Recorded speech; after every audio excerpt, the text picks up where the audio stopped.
खुलुमबाय स्टुडिअ दं आङो राकेश रामसियारि कक्राझार जिल्ला बीपीएफ बेंगली सेलनि बानजायनायाव गेदेमा नेताजी सुभाष चन्द्र बसनि 127थि जोनोम सान फालिदों। भारत हादर उदांस्रिनि थाखाय गावखौ बावसोमलांनाय गेदेमा नेताजी सुभाष चन्द्र बसनि बिहोमाखौ गोसोखांनानै बिथांनि 127थि जोनोम सानखौ बायदि बायदि हाबाफारिनि गेजेरजों दिनै कक्राझार सहरनि बाजार गेजेराव मोनसे मेहेरगोनां हाबाफारिजों फालिनाय जादों। जोनोम सान फालिनाय हाबाफारि बायदि फुंबिलि समाव गेदेमा नेताजी सुभाष चन्द्र बसनि सावगारियाव मान बावनायजों लोगोसे हाबाफारियाव फिरफिला बिरहोयो। हाबाफारियाव आलासि महरै बाहागो लानानै माहारियारि फिरफिलाखौ बिरहोयो आसामनि बारग' मन्त्रि प्रमिला रानी ब्रह्मआ। जोनोम सान फालिनायनि लोब्बायैनो गथ'फोरनि सावगारि आखिनाय बादायलायनाय, हानजा सुरनाय हाबाफारिजों लोगोसे नेताजी सुभाष चन्द्र बसनि बिहोमा, सान्थौ आरो सानस्रिनि सायाव मोनसे सावरायलायनाय आयदा लाफानाय जादों होननानै फोरमायदों कक्राझार जिल्ला बेंगली सेलनि आफादगिरिया। हाबाफारियावनो आलासि महरै बाहागो लाबावदों बिटिसिनि एमसिएलए मुनमुन ब्रह्म आरो प्रकाश बसुमतारी बिथांमोना। बे समाव नोंथांमोनो बड'लेण्ड बुब्लिनि गेजेरजों एमसिएलए मुनमुन ब्रह्म आरो बारग' मन्त्रि प्रमिला रानी ब्रह्मआ मा बुंदों नोंथांमोननि गेजेराव बे समाव बड'लेण्ड बुब्लिया होनि। दिनै आं गावखौनो बहुत बिराद भाग्यशाली होननानै सानना लादों। जिबनाव दिनैसो आङो बिथांनि जोनोम सानाव फ्लेग हुइस्टिं खालामनायनि माबाखौ खाबुखौ मोनदों। आङो बिथांखौ बिराद मोजां मोनो। आं बिथांखौ गोरबोजों माने श्रद्धा खालामो। मानोना जोंनि भारतआ जेला ब्रिटिश सासननि सिङाव दङमोन, होमबा भारतबर्षनि सुबुंफोरखौ साखर बायदि बाहायोमोन ब्रिटिशफ्रा फैनानै। बिसोरो भारतबर्षखौनो गासिबो गावसिनि दखलाव लांनो थाखाय, गावसिनि रुलाव दोननो थाखाय बिथांमोना नाजाबाय थादोंमोन। खिन्थु नेताजी सुभाष बसु आरो जोंनि जातीय पिता महात्मा गान्धी बे सानै महापुरुषनि दैदेननायाव जोंनि भारतबर्षआ ब्रिटिशनि आखाइनिफ्राय उदां जानो खाबुखौ मोनदों। दिनै जोङो जे परिबेसखौ मोनदों, बिथांमोन जेनेखि जननेता होननानै बुंदों, जातीय पिता होननानै बुंदों, आरो गोबां माने बिग्रायारिफोर संग्रामि बिथांमोननि जिउ दान बलिदान होनायनि दारैसो जोङो भारतबर्षखौ दिनै फ्रि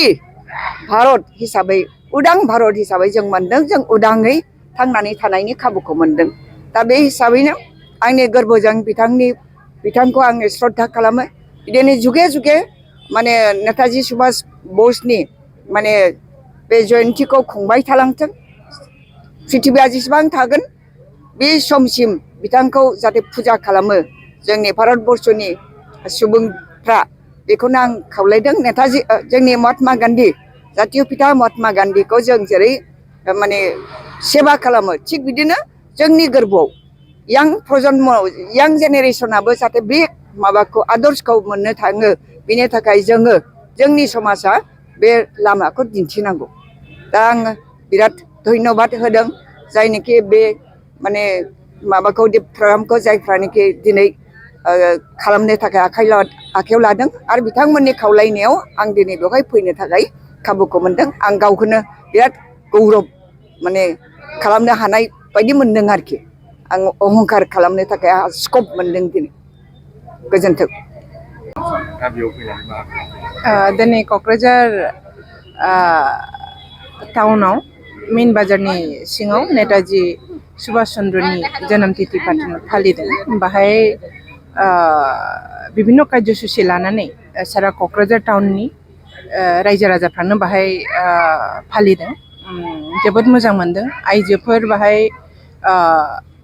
आइजोफोरनि कार्यसुचि दं माखासे। आइजोफ्रा हांख्रायनायाव आं बाहाय सफैदों। बे कार्यसुचिनि भितरावनो आइजो दा हान्जा सुरगोन, महिला शक्ति, नेताजीजों आन्दलन खालामनायाव महिलाफ्रा जेब्लायबो जेरैहाय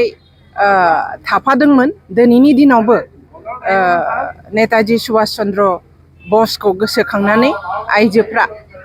सांग्रांथि जानाया जोबोद मोनसे गोजोनथाव बाथ्रा। नेताजी सुभाष चन्द्रनि जिउआ जेब्लायबो जोंनि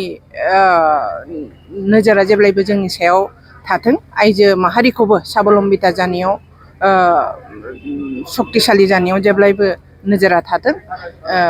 जेनेबा नेताजि सुभाषनि आगानजों जाहाथे जोङो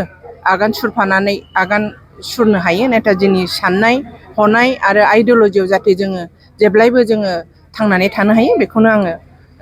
मिजिंथिबाय बर्थमान माबायदि रेसपन्स माबायदि हेफाजाब माबायदि मदद बिपिएफ दोलोआ बिटिसिनि साफ्रोमबो रायजो राजानि थाखायनो बिटिसिआव थानाय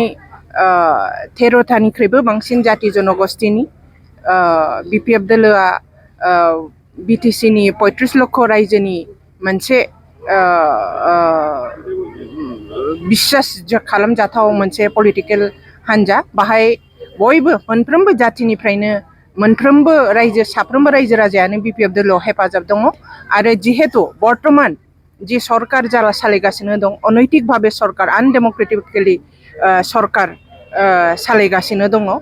आनहलि सरकार सालायगासिनो दङ बे सरकार सालायनायाव रायजो राजाया खुनु सन्तुष्ट गैया जिकुनु जाति जनगोष्ठीयानो बेहाय सन्तुष्ट गैया बे सरकारनि सायाव फोथायनाय गैया गतिके फैगौ दिनाव बिपिएफ दोलोआव बयबो लावसे लावै बयबो लोब्बा लाखिनानै बिपिएफ दोलोखौ आरो स्ट्रं खालामनायाव बयबो सांग्रांथि जादों इलेक्शन फैगासिनो दं लान्ट्रि एमपि इलेक्शन बिटिसि इलेक्शन आरो स्टेटनि एसेम्बलि इलेक्शन बेनि थाखाय बिपिएफ दोलो हिसाबै दासिम माबायदि जिहेतु